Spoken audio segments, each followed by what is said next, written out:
Shalom adik-adik, kembali lagi di hari Minggu yang penuh berkat ini bersama Kakak Milka di sini dan Kakak Enji tentunya.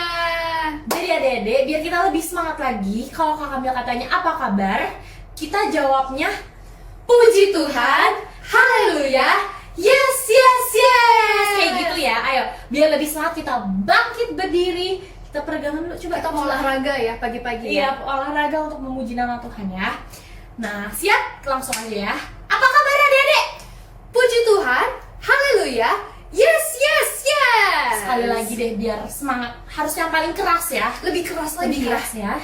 1, 2, 3. Apa kabar adik-adik? Puji Tuhan, haleluya, yes, yes, yes. Puji Tuhan. Siapa yang hari ini udah rindu banget untuk memuji nama Tuhan? Aku, Maka ada dari itu juga.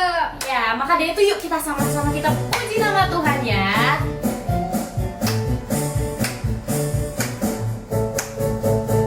Dengar dia panggil nama saya, dengar dia panggil namamu, dengar dia panggil nama saya, juga dia panggil namamu, dengar dia panggil nama saya, dengar dia panggil namamu, dengar dia panggil nama saya, juga dia panggil namamu. Ku jawab ya, ku jawab ya, ya, ya. Ku jawab ya, ya, ya. Ku jawab apa? Ku jawab ya Tuhan. Jawab apa? Ku jawab ya Tuhan. Ku jawab ya, ya, ya. Sekali lagi dari awal kita lebih semangat. Dengar dia panggil nama saya, dengar dia panggil namamu, dengar dia panggil nama saya, juga dia panggil namamu, dengar dia panggil nama saya, dengar dia panggil namamu, dengar dia panggil nama saya, juga dia panggil namamu. Ku jawab ya, ya, ya. Ku jawab apa sih? Ku jawab ya, ya, ya. Jawabnya lebih keras. Ku jawab ya Tuhan. Ku jawab ya Tuhan. Ku jawab ya, ya, ya. Ku jawab ya Tuhan. Ku jawab ya Tuhan. Ku jawab ya, ya, ya. Ku jawab apa? Ku jawab ya Tuhan. Ku jawab ya Tuhan. Ku jawab ya, ya, ya. Puji Tuhan. Adik-adik, Kakak Milka dan adik-adik senantiasa boleh ada sampai hari ini. Semua karena berkat Tuhan, amin. Amin. Maka dari itu yuk kita sama-sama kita bawa hati kita untuk senantiasa menyembah Tuhan, mencintai Dia sekarang dan sampai selama-lamanya.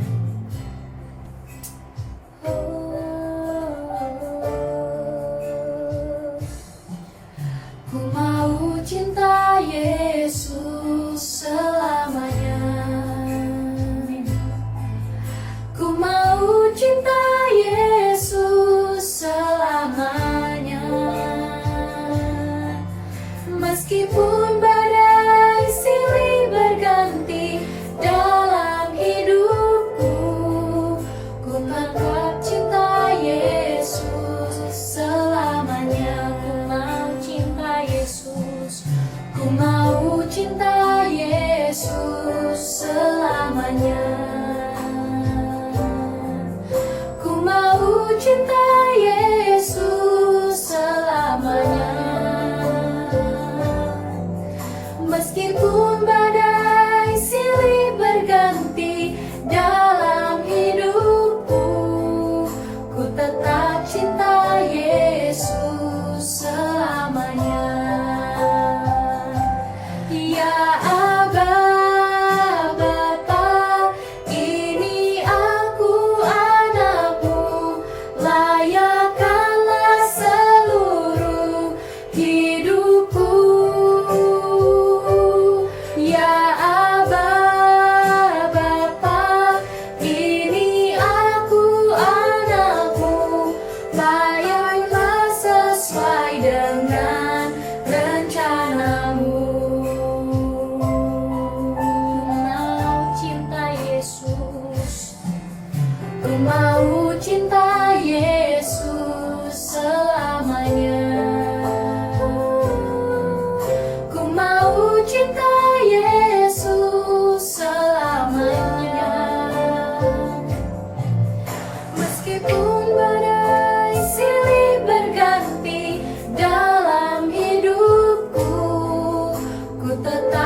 Terima kasih Tuhan Yesus, terima kasih ya Roh Kudus.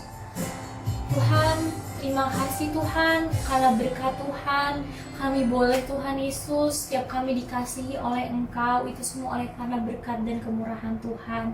Terima kasih Tuhan, Tuhan sudah pertemukan kami di minggu ini, dan kami yakin dan percaya Tuhan yang akan mengirimkan kuasa Tuhan untuk setiap kami, sehingga biarlah hati kami senantiasa boleh rindu Tuhan, baik itu untuk memuji dan menyembah nama-Mu, ataupun juga untuk mendengarkan firman Tuhan. Terima kasih Tuhan Yesus, bahwa hati kami semakin dekat lagi ya Bapak, untuk kemuliaan nama Tuhan. Hanya di dalam nama Tuhan Yesus kami berdoa dan mengucap syukur. Mari kita sama-sama katakan amin. Nah adik-adik, masih pada semangat ya untuk kita puji nama Tuhan? Masih dong. Dan biarlah nama Tuhan senantiasa dipuji, baik itu pagi sampai malam lagi, sampai pagi lagi, bahkan untuk selama-lamanya. Amin. Ayo kita nyanyi lagi untuk Tuhan, kita nari, kita bernyanyi dengan hati kita. Dari terbit matahari sampai pada masuknya, biarlah nama Tuhan dipuji. Dari apa? Dari terbit matahari Sampai apa? sampai pada masuknya. Siapa yang dipuji? Biarlah nama Tuhan dipuji.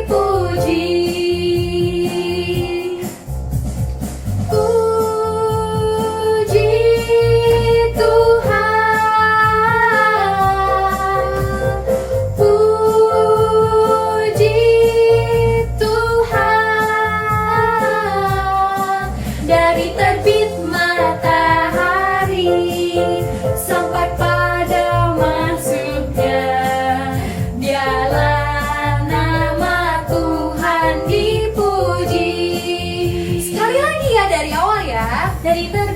matahari Sampai pada masuknya. sampai pada masuknya, biarlah nama Tuhan dipuji. Dari terbit matahari sampai pada masuknya, biarlah nama Tuhan dipuji. Puji Tuhan, puji Tuhan, puji Tuhan. Dari terbit matahari sampai pada masuknya, biarlah nama Tuhan dipuji.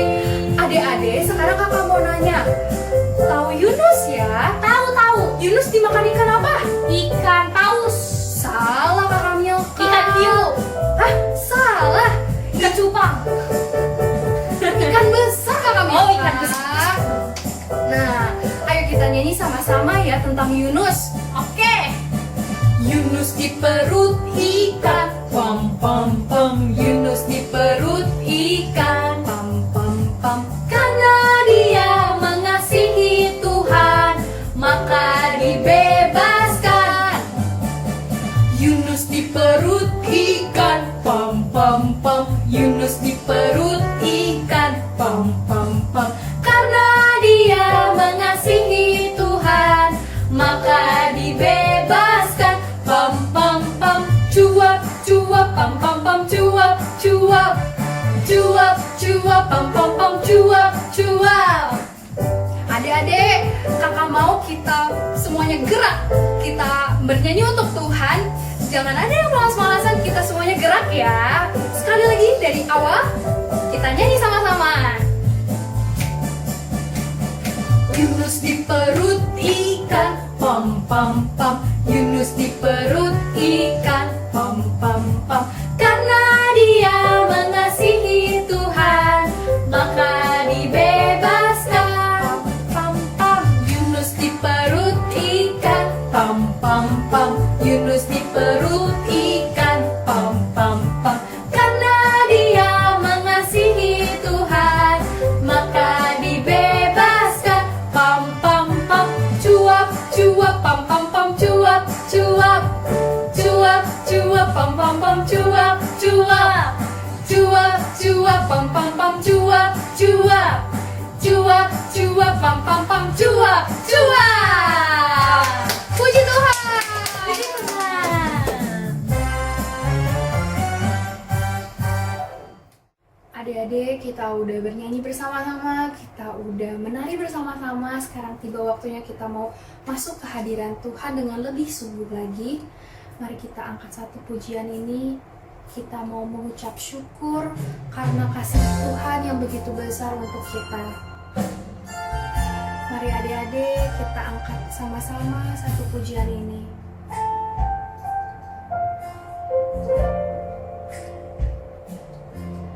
Terima kasih Tuhan untuk kasih setiamu yang ku alami dalam hidupku. Terima kasih Yesus untuk kebaikanmu sepanjang hidupku. Terima kasih Tuhan. Terima kasih Tuhan untuk kasih setiamu yang ku alami dalam hidupku. Terima kasih Yesus untuk kebaikanmu sepanjang hidupku. Terima kasih Yesusku buat anugerah yang kau beri. Sebab hari ini Tuhan adakan syukur bagimu. Kita nyanyi lagi dari awal.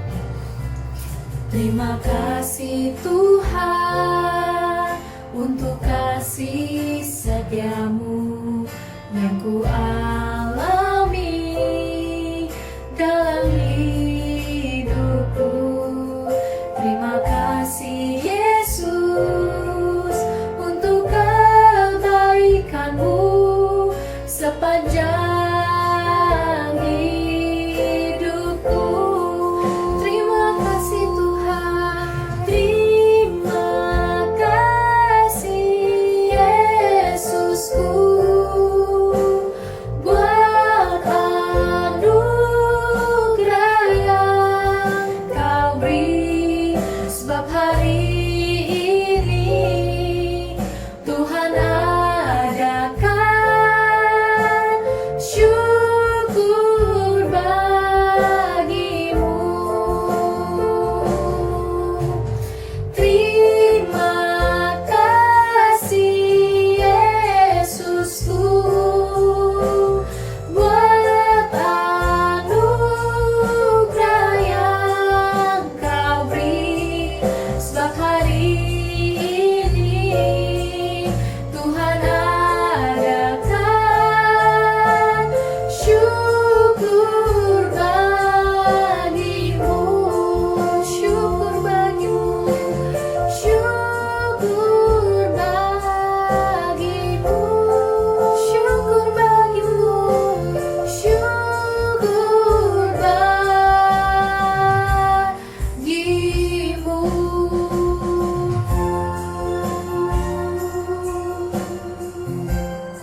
Adik-adik, mari kita berdoa.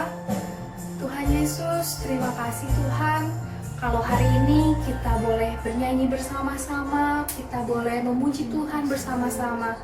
Tuhan, tiba waktunya untuk mendengarkan firman-Mu.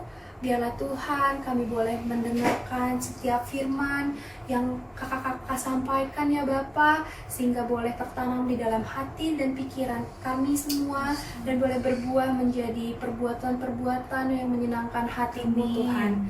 Terima kasih Tuhan, hanya di dalam nama-Mu saja kami berdoa dan mengucap syukur. Haleluya. Amin. Halo adik-adik, apa kabarnya? Bertemu lagi dengan Kak Hansen. Sekarang kita sudah memasuki bulan Desember. Sebentar lagi kita menutup tahun ini. Kakak berdoa supaya di akhir tahun ini adik-adik semua tetap sehat. Sekarang kakak mau ajak. Kita coba bayangkan apa yang terjadi kalau kita nggak punya lampu. Kalau lampu tersebut tidak pernah ditemukan, kalau lampu itu nggak ada. Yang jelas, kita akan mengalami kesulitan. Misalkan, pada saat matahari sudah tenggelam, jangankan kita bisa belajar atau membaca, mau main susah. Mau jalan aja bisa tabrak kanan, tabrak kiri. Kita nggak bisa lihat. Ya, setelah matahari terbenam, semua jadi gelap. Kita nggak bisa beraktivitas macam-macam. Mungkin tinggal tidur. Ya, cuma tidur, terus tunggu. Besok pagi-pagi matahari terbit kembali, kita bisa kembali beraktivitas. Ada seorang tokoh yang sangat berjasa menemukan lampu yang menyebabkan kita bisa tetap nyaman bermain atau belajar meskipun sudah malam. Namanya adalah Thomas Alva Edison. Ada satu pernyataan yang terkenal yang dikatakan sama Thomas Alva Edison ini. Dia berkata begini, "Saya bukan gagal 10.000 kali. Saya tidak gagal satu kali pun. Tetapi saya berhasil membuktikan bahwa ada 10.000 cara yang keliru. Ketika saya telah mengetahui cara-cara keliru tersebut, akhirnya saya dapat menemukan sebuah cara yang benar." Kita sangat beruntung. Thomas Alva Edison memiliki ketekunan dalam penelitiannya. Coba bayangkan, kalau dia tidak tekun, kemudian pada saat setelah percobaan ke-10, 20, 50, 100, atau bahkan 1000, itu kan sudah banyak banget, capek, lelah, putus asa. Wah, kalau nggak melanjutkan penelitiannya, mungkin saat ini kita tidak bisa menikmati malam yang terang. Nggak bisa ada lampu di mana-mana. Nah, berkat ketekunannya itu kita bisa menikmati malam yang terang benderang. Bicara mengenai ketekunan, dalam Alkitab, kita juga mengenal beberapa tokoh yang memiliki ketekunan dan karena ketekunannya mereka diberkati oleh Tuhan. Kita lihat sama-sama dari Ayub 2 ayat 3-10. Firman Tuhan kepada iblis, "Apakah engkau memperhatikan hambaku, Ayub?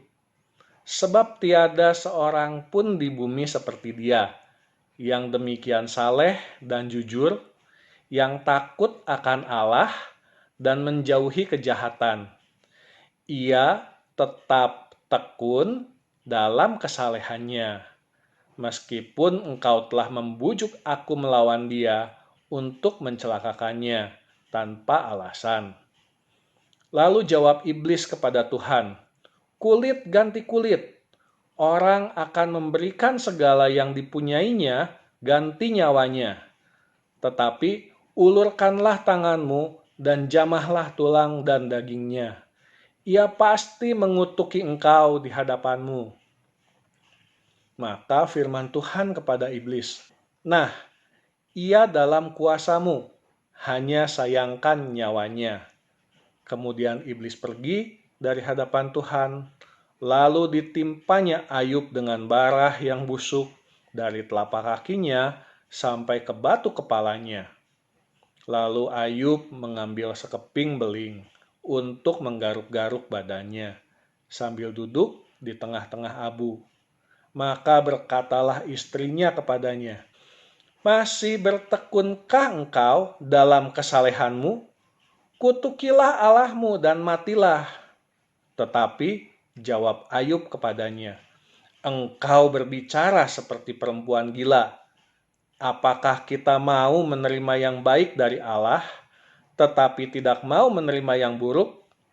Dalam kesemuanya itu, Ayub tidak berbuat dosa dengan bibirnya.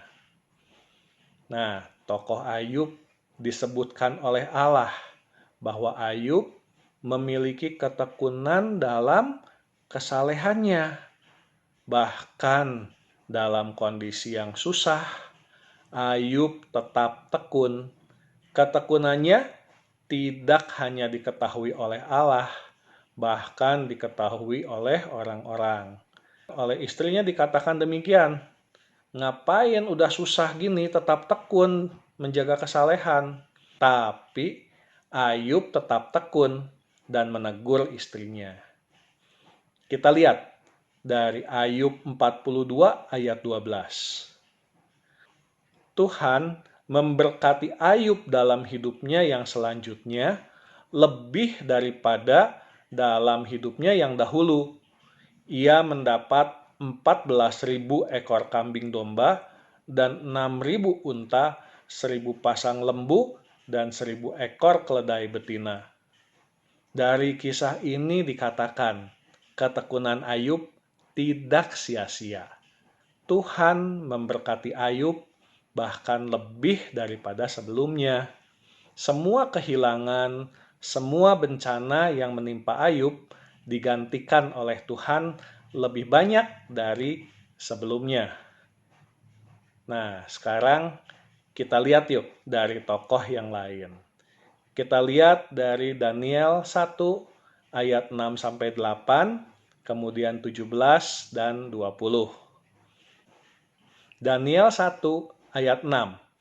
Di antara mereka itu ada juga beberapa orang Yehuda, yakni Daniel, Hananya, Misael, dan Azaria. Ayat 7, pemimpin pegawai istana itu memberi nama lain kepada mereka. Daniel dinamainya Beltsasar, Hananya dinamainya Sadrak, Misael dinamainya Mesak, dan Azaria dinamainya Abednego. Daniel berketetapan untuk tidak menajiskan dirinya dengan santapan raja dan dengan anggur yang biasa diminum raja.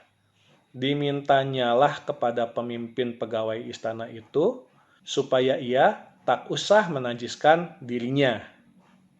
Nah, di sini dikatakan Daniel berketetapan tekun untuk tidak menajiskan dirinya. Selanjutnya kita lihat ayat 17. Kepada keempat orang muda itu, Allah memberikan pengetahuan dan kepandaian tentang berbagai-bagai tulisan dan hikmat. Sedang Daniel juga mempunyai pengertian tentang berbagai-bagai penglihatan dan mimpi. Di ayat 20, dalam tiap-tiap hal yang memerlukan kebijaksanaan dan pengertian, yang ditanyakan raja kepada mereka, didapatinya bahwa mereka 10 kali lebih cerdas daripada semua orang berilmu dan semua ahli jampi di seluruh kerajaannya. Wah, ini hebat luar biasa. Daniel dan ketiga temannya berketetapan untuk tidak menajiskan dirinya, berketetapan untuk bertekun menjaga kekudusan. Dan akhirnya kita lihat, Allah memberkati usaha Daniel dan teman-temannya. Allah memberikan kebijaksanaan, pengertian, dan kecerdasan 10 kali lebih cerdas daripada semua ilmuwan, semua orang-orang pintar pada waktu itu. Dalam ayat yang lain dari tokoh Daniel ini, kita lihat Daniel 6 ayat 17 sampai 23. Sesudah itu, raja memberi perintah. Lalu diambillah Daniel dan dilemparkan ke dalam gua singa. Berbicaralah raja kepada Daniel, Allahmu yang kau sembah dengan tekun, dialah kiranya yang melepaskan engkau. Maka dibawalah sebuah batu dan diletakkan pada mulut gua itu. Lalu raja mencap itu dengan cincin meterainya dan dengan cincin meterai para pembesarnya, supaya dalam hal Daniel tidak dibuat perubahan apa-apa. Lalu pergilah raja ke istananya dan berpuasalah ia semalam-malaman itu. Ia tidak menyuruh datang penghibur-penghibur dan ia tidak dapat tidur. Pagi-pagi sekali ketika fajar menyingsing, bangunlah raja dan pergi dengan buru-buru ke gua singa. Dan ketika ia sampai dekat gua itu, berserulah ia kepada Daniel dengan suara yang sayu. Berkatalah ia kepada Daniel, Daniel, hamba Allah yang hidup, Allahmu yang kau sembah dengan tekun, telah sanggupkah ia melepaskan engkau dari singa-singa itu? Lalu kata Daniel kepada raja, Ya raja, kekalah hidupmu. Allahku telah mengutus malaikatnya untuk mengatupkan mulut singa-singa itu, sehingga mereka tidak mengapa-apakan aku, karena ternyata aku tak bersalah di hadapannya. Tetapi juga terhadap tuanku ya raja, aku tidak melakukan kejahatan. Kisah Daniel di kandang singa ini kita tahu, karena Daniel punya ketetapan untuk tekun tetap beribadah kepada Tuhan, karena ketekunannya Tuhan menyertai Daniel sehingga Daniel lolos dari bencana diterkam oleh singa. Jadi, dari contoh tokoh dalam Alkitab mengajarkan tentang ketekunan. Ayub tekun dalam kesalehannya, tetap menjaga hidupnya tetap saleh, benar, dan tidak berbuat dosa kepada Tuhan, meskipun hidupnya mengalami bencana, menghadapi masalah, kehilangan semua harta, menjadi miskin, sakit, tapi Ayub tetap berketetapan untuk tekun menjaga kesalehannya. Daniel menjaga dirinya dari kenajisan, menjaga kekudusan, dan tidak melakukan apa yang dilarang oleh Tuhan. Daniel juga tekun beribadah pada Tuhan. Dan karena ketekunannya tersebut, Tuhan meluputkan Daniel dari bencana terkaman singa. Satu ayat terakhir dari Roma 5 ayat 4. Dan ketekunan menimbulkan tahan uji, dan tahan uji menimbulkan pengharapan. Dalam ketekunan, kita menjaga kekudusan, kita beribadah kepada Tuhan, pasti akan memberikan pengharapan bahwa Tuhan yang setia akan menyertai kita, menolong kita dalam setiap kesulitan. Dari firman Tuhan hari ini kita belajar, sebagai anak Tuhan kita harus tekun, tetap setia, menjaga kekudusan. Tetap tekun, setia beribadah. Tetap tekun dalam menjaga iman, percaya kita kepada Tuhan Yesus, maka Tuhan pasti akan memberkati kita dan menyertai kita meskipun kita menghadapi banyak masalah dan pencobaan. Ayat hafalan kita hari ini dari Roma 5 ayat 4. Dan ketekunan menimbulkan tahan uji, dan tahan uji menimbulkan pengharapan. Sekali lagi, Roma 5 ayat 4. Dan ketekunan menimbulkan tahan uji, dan tahan uji menimbulkan pengharapan. Yuk, kita berdoa. Tuhan Yesus, terima kasih. Kami belajar dari beberapa tokoh dalam Alkitab tentang ketekunan. Kami mau belajar tekun untuk menjaga kesalehan. Kami mau belajar tekun untuk menjaga kekudusan, untuk melakukan firman Tuhan. Kami mau belajar tetap tekun untuk beribadah kepada Tuhan. Tuhan yang menyertai kami, Tuhan yang memimpin kami percaya, kami punya pengharapan yang tidak tergoyahkan bahwa Tuhan yang pasti menolong kami. Terima kasih. Hanya di dalam nama Tuhan Yesus kami sudah berdoa dan mengucap syukur. Haleluya. Amin. Bye.